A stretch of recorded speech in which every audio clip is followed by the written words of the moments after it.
When we started the project, we had two challenges. One related to make it technical happen, but also to ensure that the machine during collecting of nodules would minimize impact on the environment.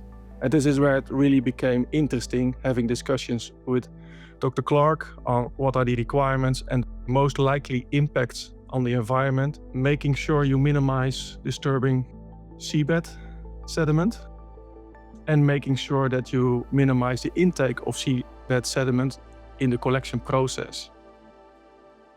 The buoyancy makes sure that the collector is able to maneuver on the seabed with a minimal disturbance on the soil, but still maintaining traction and maneuverability. And the machine itself, in air, weighed roughly 90 tons, but on the seabed, with the buoyancy applied, it was only 15. With the surface area of the tracks, you have a very low footprint, and you can still maneuver without making large footprints. And that is typically something you saw during the pilot, that it disturbs only the top layer, and after the collector has passed, in the post-survey you saw only small riffles of a few centimeters.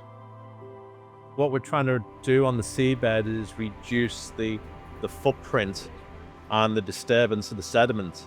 In the surface layers of the sediment, we have a lot of organisms live there, we have a lot of microbes live there.